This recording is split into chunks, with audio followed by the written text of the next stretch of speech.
morning, good morning, good morning, and thank you for joining me on Friday's episode of the Roundtable Talk Show. It's Friday, and you know what that means. I didn't tell our guests, but I always tell people you don't want to be on my Monday show or my Friday show. And why is that? Mondays, I've slept all weekend. I'm rested. Fridays, I've been doing this show. I've been talking. The world has gone mad. So I have absolutely no idea what I'm going to say. But I know it's going to be fun. I know it's going to be interesting because we always have fun on the Roundtable Talk Show. That's what we do. So I'm going to ask you to do what I always ask you to do every day, no matter what day it is, Monday through Friday. I make the same request for you to go out and be an evangelist for the Roundtable Talk Show, because we need your support. And not only do we need your support, but your friends, your network, they need your support. They need the information that we share every morning, weekdays at 8 a.m. Pacific. So if you haven't shared this information, what kind of friend are you? Share it with your network. Friends don't let friends miss out on the Roundtable Talk Show. Now, while you're sharing the show, I'm going to go ahead and introduce our first guest. We have a real life angel from heaven on the show. Yes, we do. We got an angel here just for you. Now, Angel from Heaven is also known as the CEO Confidant. He's an influencer, international TV host, public speaker, CEO consultant, board member, and philanthropist. In the last 21 years, Angel has empowered more than 1,500 CEOs in 33 different countries. He was born near Barcelona, and he has lived in 8 countries and speaks 5 languages. So I guess we'll have to see how he's doing during this global pandemic. Angel, good morning. How are you? Good morning. Very, very well. Thank you. What an introduction. I have to say it's the first time ever I've been introduced like that. So this Friday will definitely go to history. Thank you so much. I like making history. I like making history. It's fun. You're already making history. And thank you obviously to all the audience watching us. Absolutely. I love your background. I love your background. Now, you're a world traveler. You're all over this place. How has it been for you over the last year? Because I'm pretty sure your travel has been, maybe slightly altered. Well, totally altered. Totally altered. And not because of the restrictions. Well, it's mostly because, you have to stay in places like for 1 week or 2 weeks to quarantine and these kind of things. But thank God, we have remote working tools that we can use. But last year, as answering to your question, last year has been a year of awakening. That's definitely. So if you had asked me the question you're going to ask me today, 12 months ago, I guarantee you I would have answered differently. So that's the best thing I can say right now. So what have you been up to? You have all these accolades. You're doing the most. You're saving the world. You're helping the people. What does a typical day look like for you? Thank you. A typical day, well, if I'm on vacation, it's different. But when I am working here in Dallas, Texas, basically, I take my kids to school. I have 3 kids. 2 of them still go to school. And after that, I just start my normal day. I have an intention experiment I've been doing for the last 3 years. For half an hour, I meditate with 8 other people from different places in North America. And after that, my day starts with, basically. Well, I didn't mean to interrupt, but I want to talk about that, because that was unique. Most people, and I just ask random questions just because I'm curious, because you have so much going on, and people always tell me like Sharifa, you're busy, you never have time. So I'm like, what does a typical day look like for someone like you?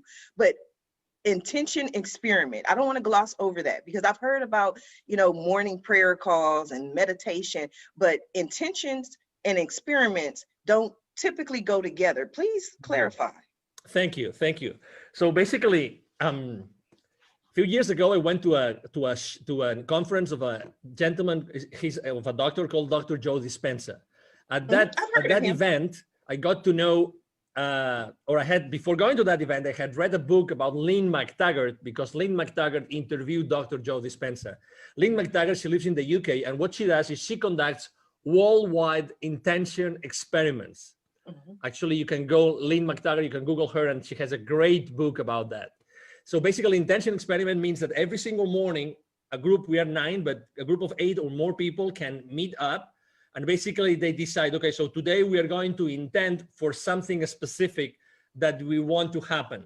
And we do that for a week. So every single week we intend for something that has been proposed by one of the members. So every week, again, we've been already 3 years. Every week we've been intending for one different thing that has been asked for one of the different 9 members of the team. And we're right now, actually, after so long, we are right now working on a book. We are writing a book called 10-Minute Miracles, because we've seen so many miracles happen. We've seen people healing. We've seen things changing in our lives. So it's been incredible. Obviously, in 3 years, I mean, 52 times 3, right? Means a lot of experiments, right? A lot of intention, weekly experiments. So that's what we do every single morning. We meet, we start talking, and then for 10 minutes, we put them nice music to intend, and all of us, following a specific technique, we intend for something to happen. So that's amazing. I'm trying to figure out how I can get in on this call, because I need some 10-minute miracles or some 5-minute miracles. I like quick, fast. But for yourself personally, there had to be a reason why you stayed for 3 years. Was there something personal that you can share where you're like, I set this intention, it happened, you have to do this? Well, there have been so many things happening. First of all, when 8 or 9 people get together every single morning, we establish a bonding that it's a bond that it's very difficult to break. We feel things. We literally physically feel things. And after those 10 minutes, we actually share what we have experienced, what we have seen. And we've seen incredible things. I mean, from a physical point of view, I mean, I'm sure that both Christian and Yo-Yo, they have experienced similar things, because they're both extremely, deep people, right? Deep human beings. But when you establish that, when you create that bonding and that environment, really magical things start happening, and you live physically things. So I can tell you, foreclosures that were out of the blue, like canceled the last minute, that has happened twice. I can share with you people healing from back pain, like lifelong back pain. I can tell you about people being operated, having surgeries, that they recover much faster because we were intending for them. I can tell you people feeling the intention. So people even not knowing that we were intending for them, and they were going through some sort of issues in their lives, they got those things sorted out. So that's why we're writing a book. There's so many things that have happened that there's one chapter for each of us right now in the book. Again, it's going to be called the 10-Minute Miracles. I love it. I love it. No, I'm so intrigued. I think I can talk to you for all day and pick your brain, so much in there. But Angel, I'm going to come back to you. I want to go ahead and introduce our next guest so we can start this conversation, because it's getting good. Miss Yamitra Wadeo. Yamitra is the only live past crazy specialist. She works strategically with individuals to identify, analyze, and release chaos and crazy in their lives by providing a safe space to begin their journey and guide them to the source of their own power. Yamitra is an Amazon international best-selling author of Fearless Women, Born to Give Thanks, and Transition to Freedom, and 7 other amazing books. She has received Author of the Year of the award for 2 consecutive years and has had the opportunity to share the screen with the late actor Tommy Ford in the movie The Last Time. She is the founder of Be Fearless Inc., Waddell Consulting Services, and Bear Your Hair. Good morning, Yamitra. How are you? Good morning. Y'all made me sound good. I like these introduction things. Everyone good at this. said that. I don't know why. And I'm like, hey, I just read what you send me. I got to be careful, though, because so much better when you say it. Somebody's going to send me some bio and I'm just going to read it. It's like, I'm the king of America. I'm like, I don't know. Would you send it to me? I'll read it. Tommy Ford. Oh my God. That was a loss. I love, I grew up. We all grew up, I think, for the most part, watching Tommy. Yes, what a great loss. Good morning. How you doing today? I am doing peachy today. It's a great day. So I'm happy to be here. I'm excited And I would just like to tell Angel, I am a Joe Dispenza fan. Yes. I have the majority of his books, and I think he's just an awesome human being. I love him. Yeah, Yes. he's Yes. Yeah, he's good. Yamitra, talk to us about Be Fearless. Where did Be Fearless come from? It most likely came from some sort of fear that you stepped over. Yes, it is. It is a story for sure. So I go by the tagline, "The only live past crazy specialist," because I know crazy, and your crazy doesn't have to be like my crazy. Your crazy could be the normal crazy, life, kids, your career, all the crazy. My crazy and Be Fearless came from being a survivor of domestic violence, and my abuser just happened to be the pastor of the church, and so to be the first lady and be the woman in front that everybody's looking to, and then being abused, it was hard. And from going from that to living in a shelter to, now finishing my PhD and owning a couple of businesses, you have, and Be Fearless, I would have to say, is understanding that regardless that this fear is here, my vision and my mission is not changing. Fear is going to have to go with me on this journey. Like, you don't have a choice. And so being fearless is understanding, acknowledging, yes, I'm afraid, but that has nothing to do with the fact that this is where I'm moving to and this is what I'm getting ready to go and do. What gave you the strength to get out of this situation? Because like you mentioned, for most people, the church is the rock of not only the community, but the family, right? So it's like getting divorced twice to me. I look at it like that, because you're divorcing this community and then also Okay. divorcing or getting rid of this person. Okay. So Yeah. what was that like for you? It was extremely hard because he had been a minister for 30 years. Who was going to believe? And then you have to look at the dynamics. I was 25, he was 51. We just had a kid. My family was 400 miles away. And who were they going to believe? A pastor who had been pastoring for over 30 years, or this young girl who seemingly married a man of status? And are they going to believe you? Or are they going to believe him? And so I essentially found myself fighting in the church, the FBI, because he reported me, said I kidnapped the children and moved states away. And it was a whole host of things. So on the day that I left was the day that I decided that I wanted to live. And I think it's a very fine line. And what I applied to that in life is sometimes we all have obstacles. And I break it down really simple. But did you die though? Like, you have to make a decision. But are you going to die when you make that decision? If the answer is no, then you have every right and every tool that you need to make that decision. And that's what I did. Like, I knew it was going to be hard. Who wants to live in a shelter and pick up pennies off the street with two kids? I certainly did not. But I knew that I the way I think, and this is where Joe comes in, that's why I love him so, that my current reality is just not, I don't agree with it. So I don't have to admit to it and I don't have to be subject to it. So if I can think a different thought, then that's what I'm going to do. And it has been a 16-year journey of living past crazy. And I'm a firm believer every day to give my words and my breath direction. So before I get up every morning, I give my words and breath direction to accomplish something every morning, even if it's to find abundance, to find the answer that I'm seeking, whatever it may be. That's what I set out to do, because I believe your words are absolutely powerful. Period. Wow, your story, your life is powerful. That's why I love doing this show. I really do. I love it. I love it. I love it. It's a personal passion of mine. Yeah. That's why I get up every morning and do it, because it takes away excuses for people. Oh yeah. When people come to me and they say, "Well, Sharifa, I can't because," or I'm too this or I'm too that, or this person is stopping me. I'm like, mm-mm.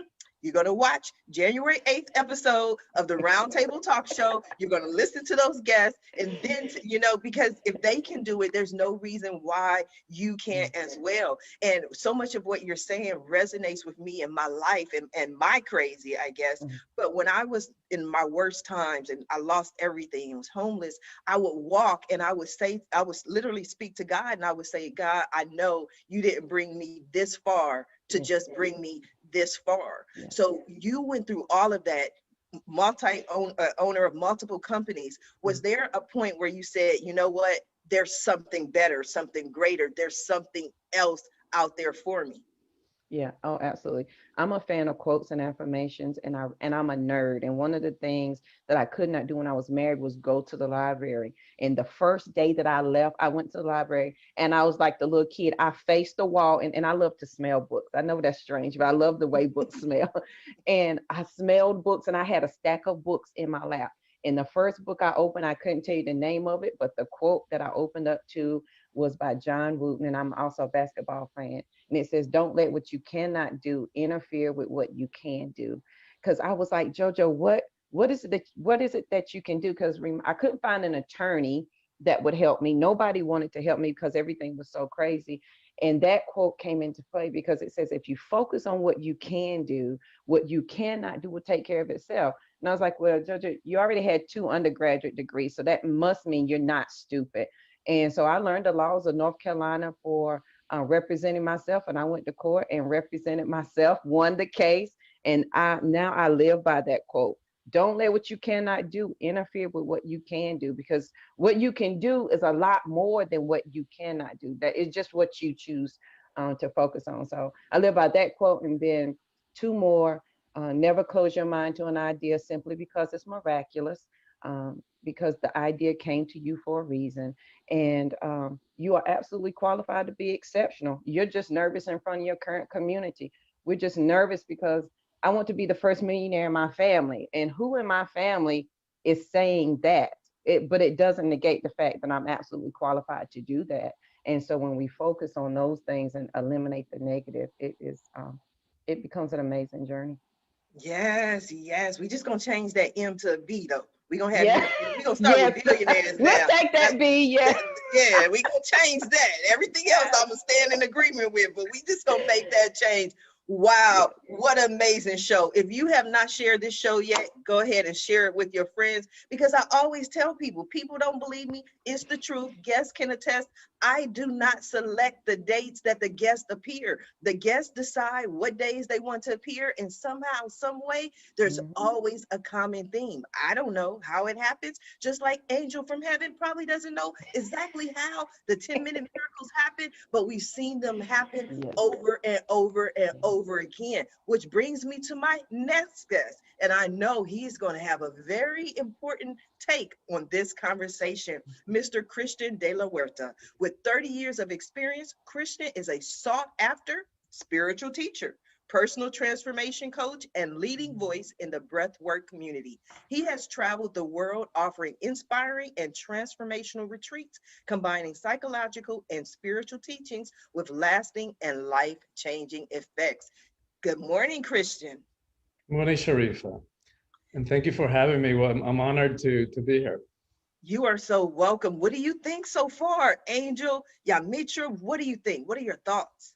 Well, I'm touched and inspired, like putting myself in the place of your audience of entrepreneurs. It's like, what powerful messages for entrepreneurs, messages of vision, of overcoming challenges, of persistence, of resilience. And I know, from like your own story of having been laid off 8 times, and yet You did your not homework. allowing any of that to hold you back. And here you are, going from state senate in California. It's like, wow, that's powerful and inspiring. And I love Angel's vision of, which he hasn't really talked about, but working with kids and his vision for empowering kids. And Yamitra his story is so touching. And the powerful message that if she can overcome that, is like we can overcome anything. And also her message of empowerment for all of us. Yes. What is Awaken the Soul of Power? Because I'm pretty sure it's going to resonate today. Yeah, well, it's a book I just released, and it's the first of a series of 3. And the title of the series is called Calling All Heroes. So what does it mean to live a heroic life in the 21st century, where probably we don't have the horse pitched outside and the armors and the demons to slay, except the ones in here. So the first book is about personal empowerment. Like, how do we step into personal power in a way that's not about hierarchy, control, fear, force, domination, that doesn't require for us to push anybody down. place our knees on their neck in order for us to prop ourselves up and feel powerful. So how do we do it in a different way? And the thing about it is that most of us have an ambivalent relationship to power.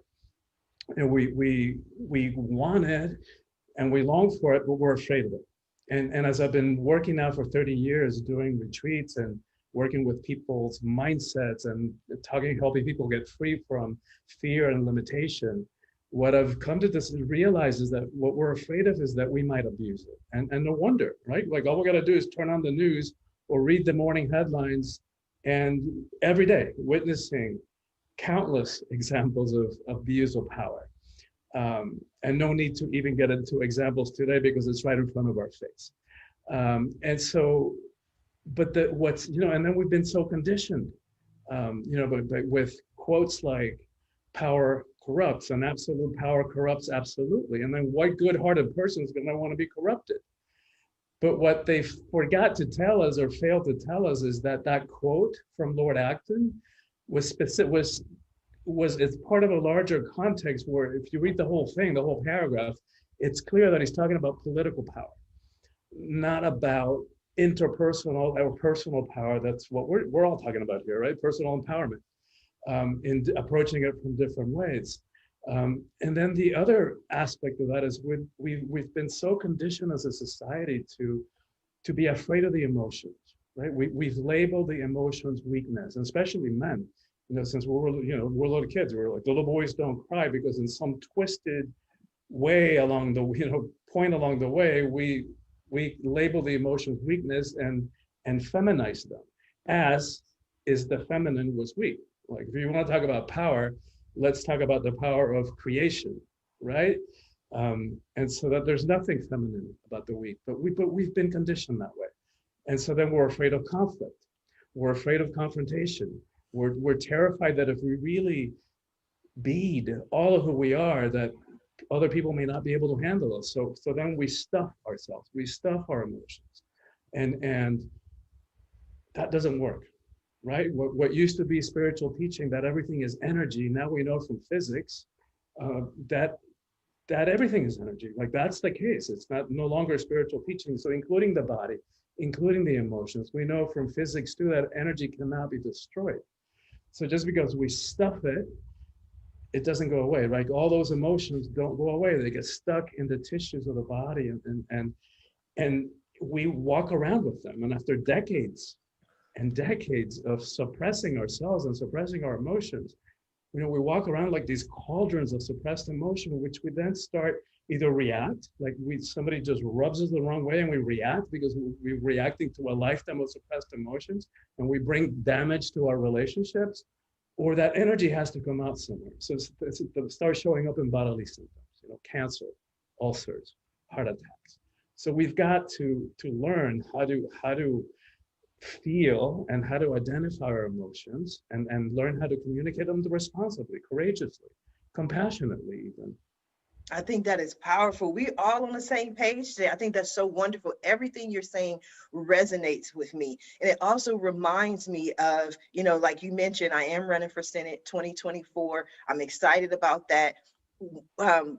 In 2018, I went through this journey, right? For some reason, I started meeting all of these psychics and channels and mystical woo-woo people, and everybody, I would have all these different sessions, and one person after another said the same thing. They would say, Sharifa, you're not standing in your power. And I'm like, okay, thank you. I don't know what that means, but thank you. And then I go to the next person and they say, Sharifa, you're not standing in your power. And I say, okay, thank you. I don't know what that means, but okay, 2021, I know exactly what that means. Yeah. And it wasn't a fear of mine that I wasn't able to, or I was afraid of, but I think I had more of that. Why would I run for city council? Why would I run for Senate? There are, trillions and billions of people on the earth. Why me? And then I had to get to that point of why not me? This is something you're passionate about. Why not you? So I don't think it was the fear for me, but it was just understanding that I do have a voice. And what I've done, just having all the guests for the last year on the Roundtable Talk Show, That took a lot of power to provide a platform for some of the greatest people in the world. But I didn't understand that it was power in doing that. Does that make sense, Christian? It makes total sense. And thank you for doing that. Thank you for saying yes to your own call, to step into your power and to do heroic work, right? What all of us are doing is heroic. The way that JoJo got herself free with two little kids, to support, that's nothing short of heroic. And so I love this conversation.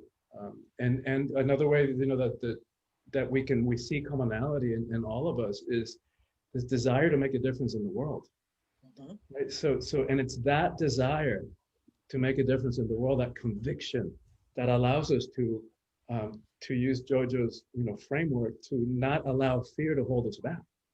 Right? So that desire to make a difference, our sense of service, our sense of conviction is greater than that fear that no longer holds us back. And that's, I love that word fearlessness, because we're confused about what that means. And like JoJo, embodies and teaches, it doesn't mean that we no longer feel fear.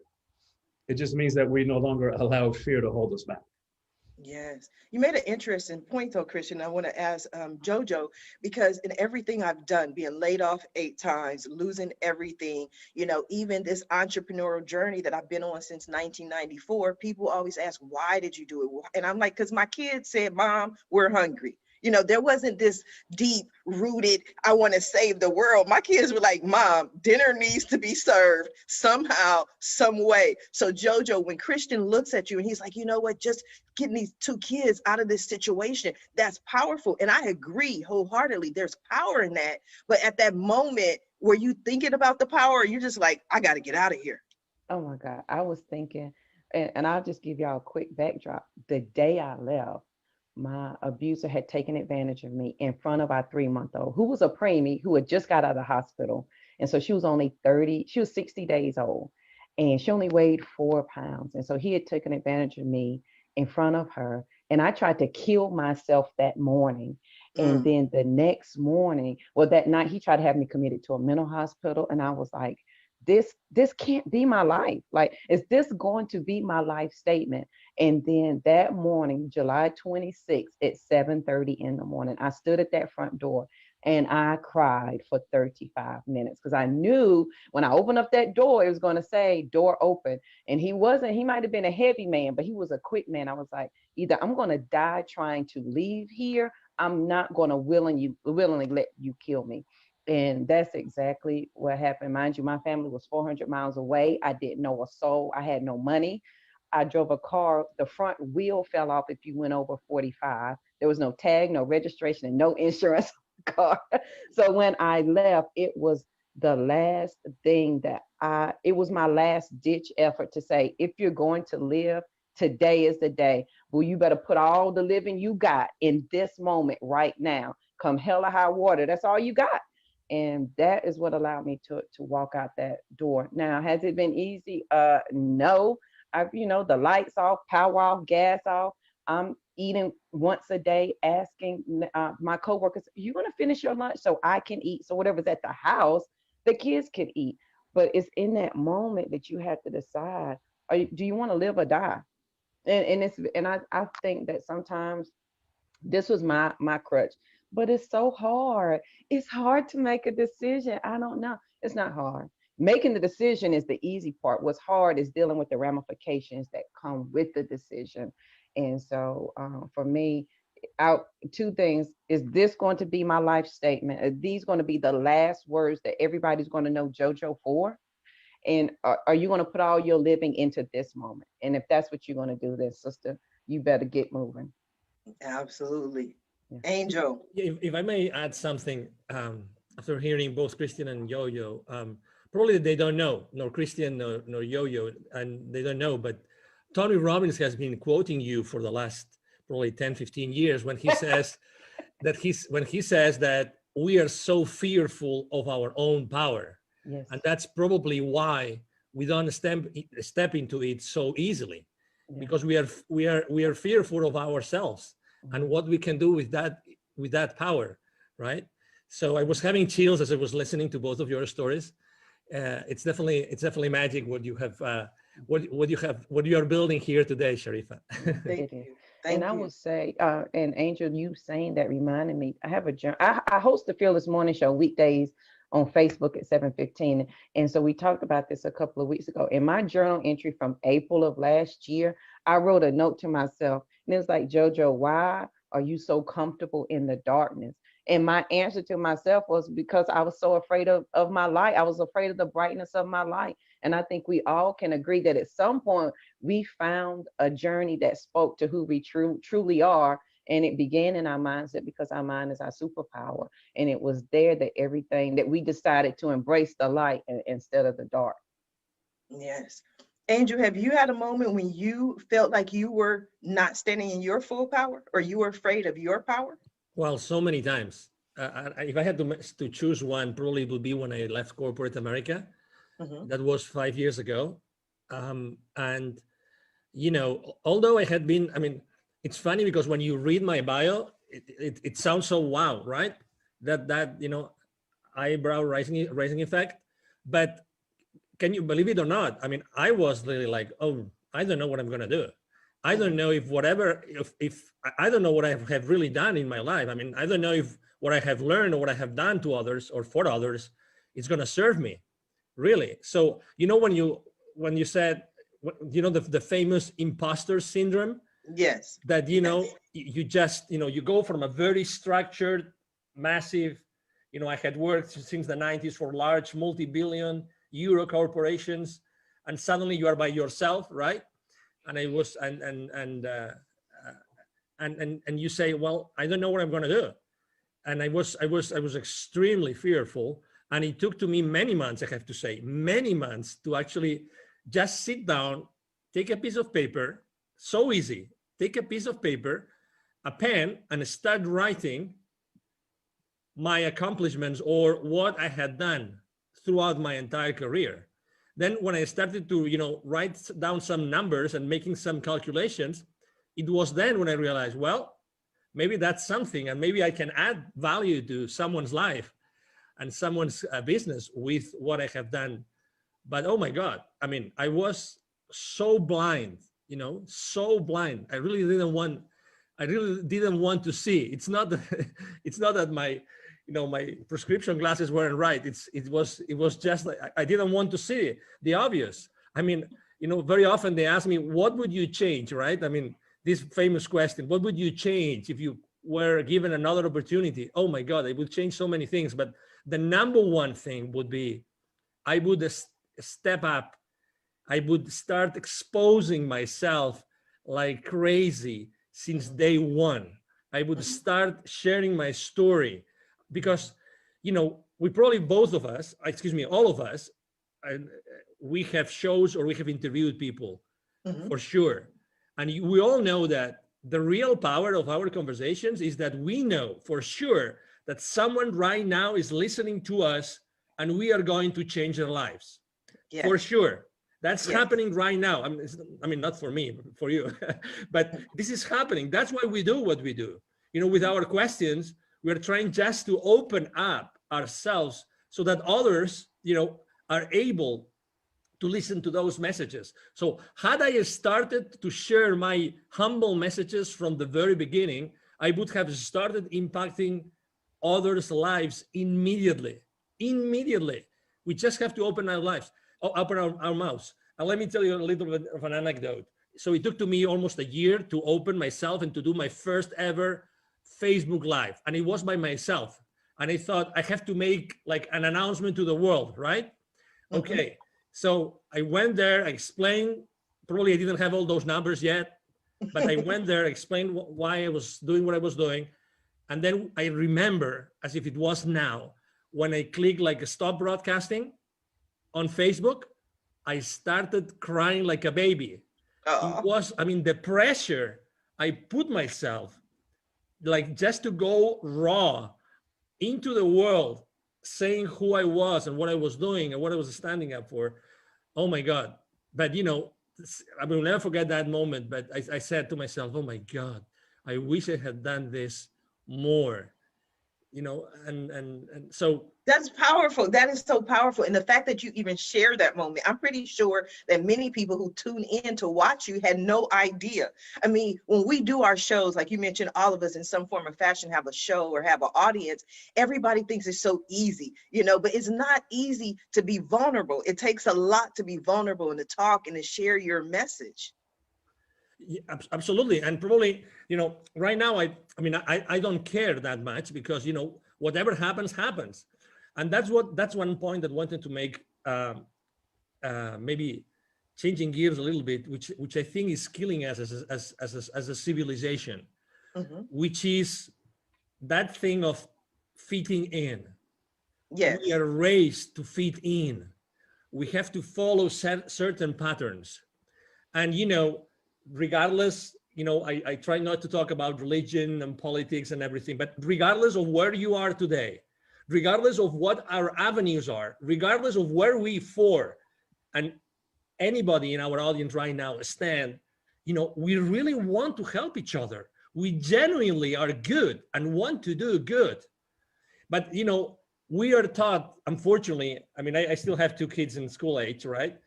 They are taught to be fitting in. How much of their power, Christian, how much of their power we are limiting, we are, undercutting, we are, taking out of the lives of these kids forever, like forever. We really don't have to fit in. It's funny how just before Christmas, on a podcast interview, someone asked me a piece of advice. I said, I'm not very religious. I stopped going to church a long time ago, but I come from a very Catholic country, which is Spain. But guess what? I think these Christmas are so special because Jesus Christ, remember Christmas, Jesus Christ, because people maybe don't even remember that. He didn't want to fit in. He didn't want to fit in. He wanted, he wanted to understand things. He understood what everybody around him was doing, and he was a disruptor. Why are we not taught to be disruptors? Why not? Why are we not taught to be disrupting all the time, to be working from that place of power? And I guarantee you, that doesn't mean, that we're going to be stepping onto someone else's toes. No. Then that's the big misunderstanding. We are raised to be competitive and to be fighting against the others. It's not true. Yes, Christian, true. That was a question for you. Why, Christian? Why are we made to fit in? It's that because humans are, social animals. And because we haven't been taught, like our parents weren't taught, their parents before them weren't taught how to help boost the kids, self-esteem and sense of who we are. So we grow up without having a real core sense of identity. And I love what Angel spoke, except that the only word that I would, challenge is forever. Because yes, in a lot of cases, we we know people give up their power forever. But I don't want to highlight that. I don't want to leave that in the space, because that is what the times are calling all of us to do, which is to reclaim our own power and find ways of expressing it that are a match for who we are. And it's going to be different in every time. And that's one of the ways in which I guide people by the hand in this book is helping them understand why we have a conflict with power. And part of it is that we've confused that there's different types of power. So one of them is, I talk about worldly power or egoic power, which comes from the ego mind, which we don't have time to get into today. But one of some of the qualities of that are, we associate power with things that are outside of us, external. Like we tend to associate people who have money, who are famous, who are some part of they're either some part of a hierarchy. They're CEOs, or they have some political or religious hierarchy, or social or educational hierarchy. But the thing about those kinds of power is that because they're external, they're fickle, right? They're here today, gone tomorrow. Whereas the other kind of power, which I call soulful power, spiritual power, is inside of each one of us. Nobody can give it to us. Nobody can take it away. And it's actually more powerful, right? So I think of Gandhi or Gandalf, in The Lord of the Rings, where they're simple, monastic robes on their sandal feet, you would never know how much power they hold until it's needed. And then watch out. Like, Gandhi, and I know that you quote Gandhi, Sharifa, and, be the change. And, but he brought the British Empire to its knees when it was at its highest point, globally, in terms of global reach, without ever landing a punch or shooting a gun. And talk about power. Yeah, I think so often you make an excellent point. When we think about power, we think about power as far as putting people down, and like you said, keeping people down, or just simply brute force. Like we associate power with, I have to just go in and take over, and that kind of power. But I've learned that power can be gentle. You know what I mean? You can speak softly and still wield the same power without having to be aggressive or argumentative or controversial. Some things may wind up being controversial, but you don't have to just go at it at such a and the world is changing. One of the things that people keep talking about is that we're moving more towards the maternal. We're moving more towards the feminine energy of just, what are your thoughts on that, Christian? Well, it's a great question for me. It's one of the things that I'm passionate about, because my book is for everybody, of course, but it has a particular message for women, because I'm convinced that the single most important thing that needs to happen in the world is the empowerment of women, and not to make women better than or put them up on a pedestal. Women are just as capable of abusing power as men are. But it's because we have been so, as a world, as a species, we've been so out of balance for way too long. And for thousands of years, where the feminine, was made less than. And to that, we can connect all the other issues that we face. When women are in 50% of power, and when we all, regardless of what kind of body we're in, when we all reclaim the feminine, because we all have masculine and feminine energies in each of us. So when we all reclaim that, and when women are in at least 50% of power in this world, we're going to have a very different relationship to all of it, to war, to poverty, to hunger, to how we treat the environment, all of it. It's all connected to that.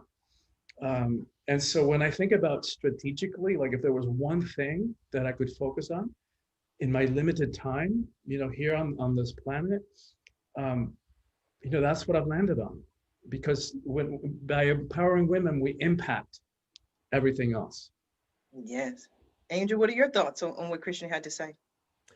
Yes, it's funny because when I was still in Barcelona, and I had been working for an audiovisual company in Spain, and there was a headhunter, a lady headhunter, that came and offered me that position before. And when I left Spain and I went to live in the UK, I had this meal with this lady and asked her, hey, why did you come? How did you find me? And you came to my first job, and you came and you took me to the second job, completely different industries, everything. Why? I mean, why? Because I went from working, in a university to working in the private sector.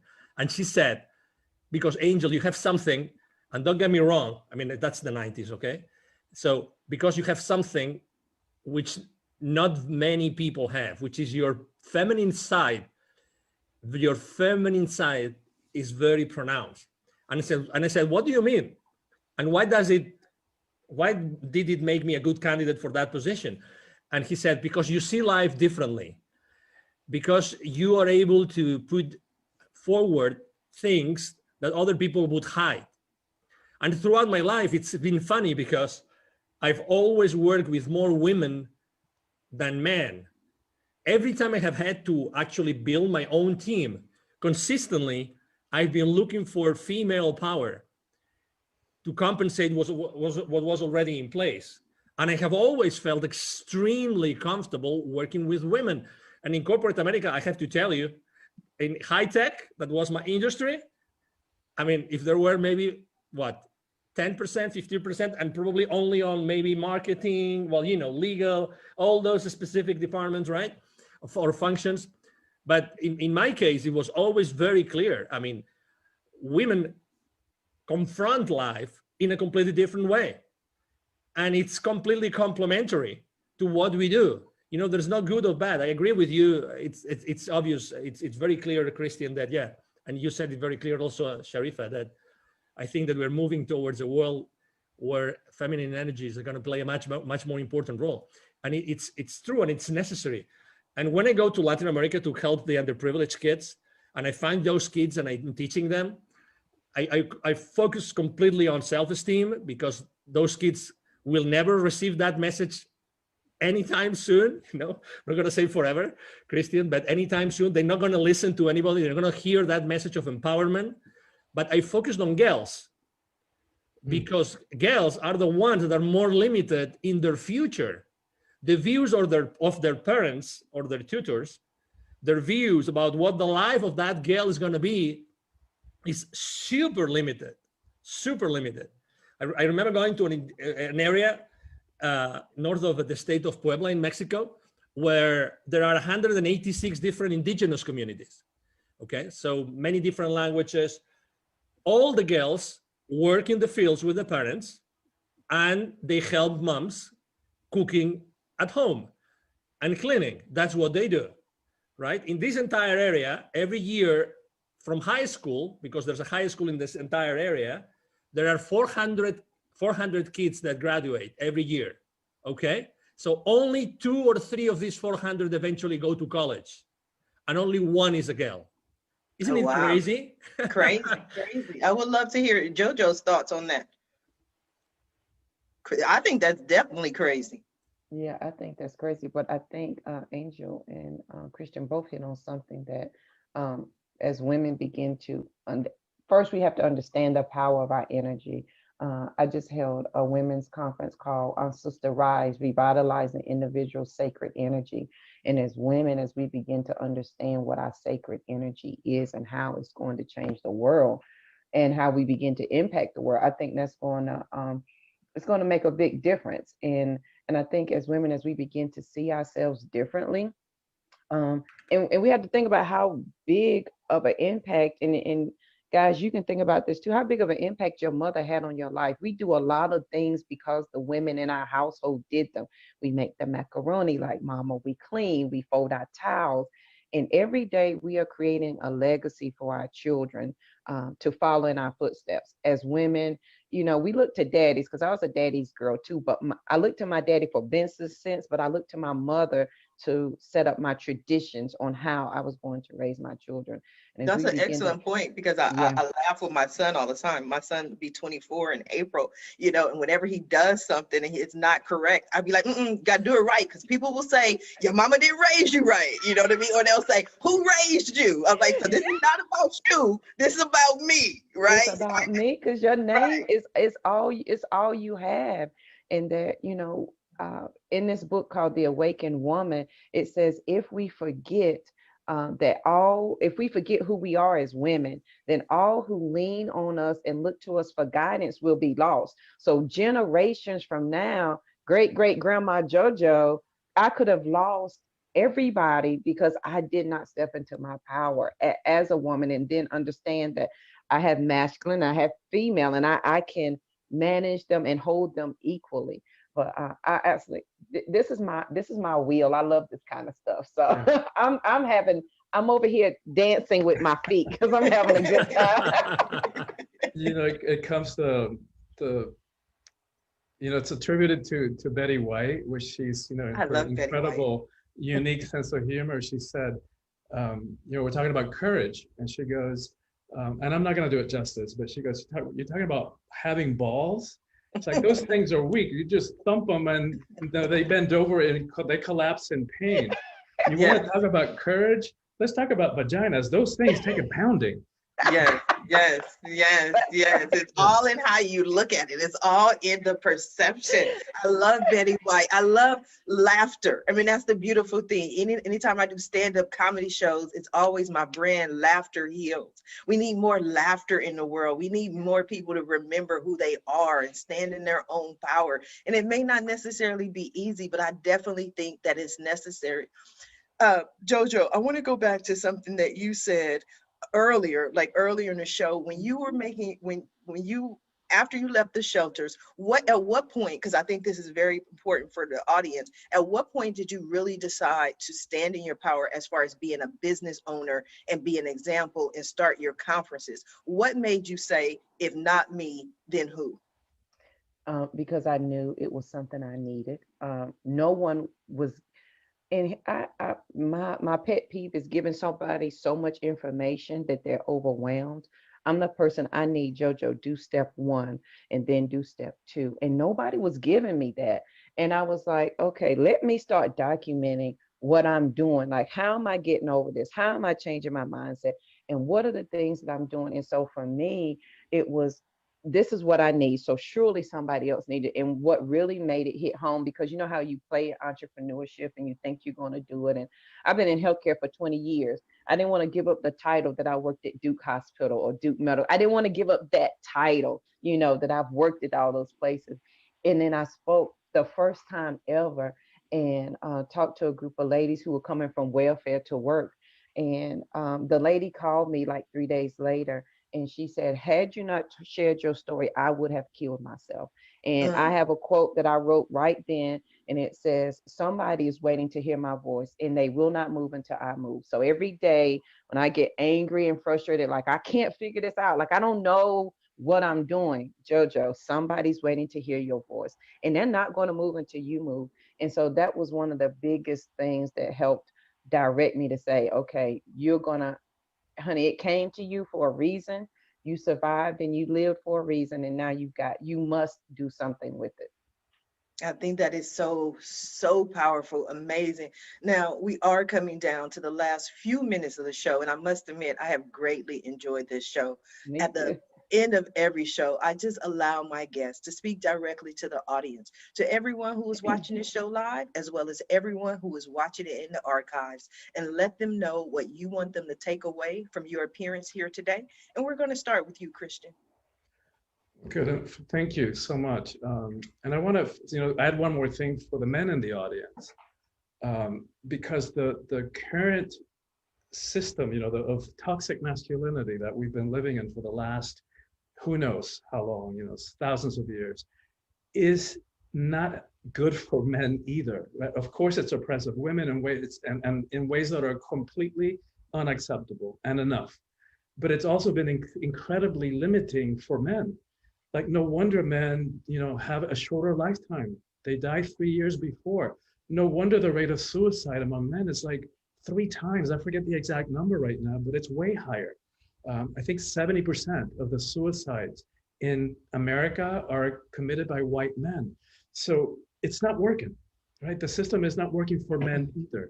And it's time that we all figure out a way to reconnect with who we are, to reclaim our own sense of self, our own sense of power. As far as I'm concerned, we're living in the most critical times in the evolution of humanity. Make it or break it time, right? And so whenever one of us feels that call, like all 4 of us here have to be more, to say yes in spite of the fear, and to step into roles that we don't even know how it's going to work out. That the universe has a vested interest in each of us doing that, because as we do that, and when we do that, the ripple effects will be felt. And like everybody here was talking about, like Angel was talking about, making a difference. That's how we all get out of this collective hole that we have dug ourselves into. Yeah. That was powerful. And that was actually a very interesting statistic. I had no idea that 70% of suicides are white males. I did know I found this interesting fact out, is that more women than men attempt suicide, but more men than women commit suicide. Is because men do suicide in deadlier ways. Women tend to take a bottle of pills and wake up in the hospital, but they live to see another day. Whereas men, they're done, they're final, they get the shotgun, and it's over. So very interesting. We have to heal the world so no one is in that position where they even contemplate or even think about suicide. And we're all here to help them. Thank you for that, Christian. Angel, what do you have for us? Thank you. One of my favorite sayings is taking perfect action now. And I do that because most of what I do is I help both, you know, corporate executives and entrepreneurs to accelerate the growth of their businesses through expansion and exposure using different techniques. And every single time, I'm very involved here in the Dallas area with the different business accelerators, business incubators, etc. And every single time I'm helping someone reinvent themselves, pivot in their businesses, I always have this same conversation. You all have an immense power inside to create wealth for the rest of the world. All of you. Tony Robbins says something which is extremely smart, which is, you know, your wealth is totally dependent and proportionate to the amount of people that you are able to serve. And I have to tell you that every single one of you have something inside your professional career, your life, that nobody else in the world has. Nobody. We all have lived completely different lives. Even if you think you are not adequate or you're not enough, you are already enough and you are already adequate. And you can already start. To offer your products, your services to the rest of the world. So I would encourage you to take imperfect action now, to start changing your life immediately, stepping into your power, as Christian and Jojo were saying very, very wisely, but do it today, do it immediately. You know, as you realized, you know, I think that many of us were confronted with death in the last 12 months, right? Like it or not. We had to think about death, you know, at some point.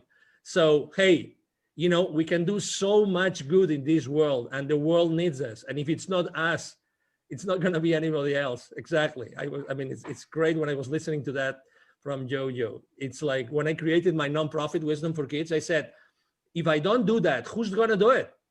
To be honest, nobody's going to do it. Nobody can do this the same way that we are doing it. Nobody. So I love your passion, Angel. You are passionate. I love it. I love passionate people. Totally. You are so passionate. Totally. So that's my 5 cents, Sharifa.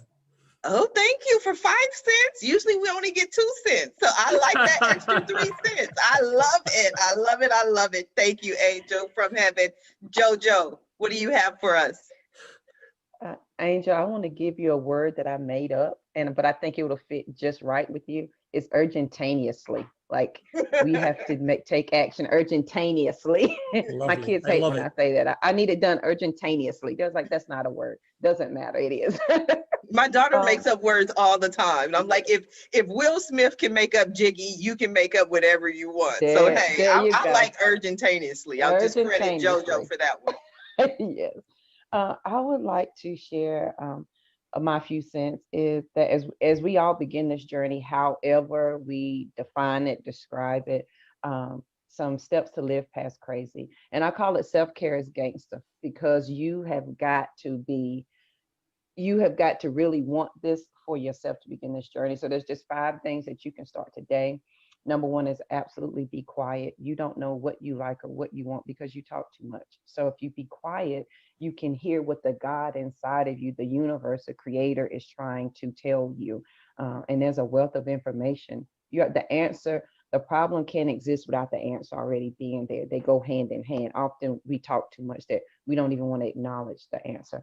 Number 2, be willing to understand. That means you've got to, at some point, acknowledge and work through all of your stumbling blocks. Ain't no way around that. Like, you've got to be willing to do that. Number 3 is allow space for yourself. Allow space for healing and grace. I learned that on this journey as I was growing, I had to make room inside of myself for JoJo to be great and not be small. And Grant Cardone says it's you do more damage by living small than you do by living great. And so you got to make space inside. And then when you do that, give yourself some grace and peace. Forgive yourself.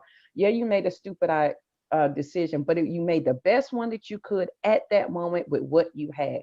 Give yourself some grace and peace, sister, and move on. And then respect the power that's in you. And you do that with wisdom and peace. Respect that you are a superpower, and every day you have the option to pick your superpower up or lay it down. And I would tell you that, and people say, JoJo, I'm not like you. Like, I'm not powerful, honey. JoJo ain't either, but please let me tell you something. You are so powerful that you convince the God in you that you're not good enough to do anything. That's how powerful you are. You override the innate universe inside of you that says you're a creator to say that you're not. So you can't tell me you're not powerful. You do it all day, every day. It's just what you choose to do with it. So respect the power that's in you. And number 5 is release the need to be less than, those old habits and thoughts. At least I'm not as bad as, at least I didn't do that. Release those words because they hold you exactly where you want to be. And it's not until we're willing to take responsibility for where we want to go that we're able to leave where we are right now. So as you begin this journey, I welcome you on your journey, because you couldn't have came any other day other than today, because you couldn't have understood it. You couldn't have received it. It would have never made sense. You would have said, JoJo's crazy for real. And I would take that title because I'm the only Live Past Crazy specialist. I'll handle that title. So as you begin your journey, I welcome you. It's going to be amazing, and have fun with the ride. Absolutely. I have truly enjoyed today's show. It has been an amazing show, amazing week. I want to thank my guests for joining me here today on the Roundtable Talk Show. And I especially want to thank everyone who tuned in to watch the show live, as well as everyone who is watching it in the archives. Just because you didn't catch the live show does not mean you're not important. You are very important. We still need your support. We still need you to watch the show, share the show, but please don't just watch the show. Please don't just share the show. Support our guests. Visit their websites. Pick up a copy of their book. They came here this morning to share their message just for you. So support them. Their information, their websites are in the Facebook post. And if you're interested in more ways that I can help your business, or maybe you want to be a guest on the Roundtable Talk Show, please visit my website at asharifa.com. Until Monday morning at 8 a.m. Pacific, everyone have a safe and a blessed weekend. Bye now.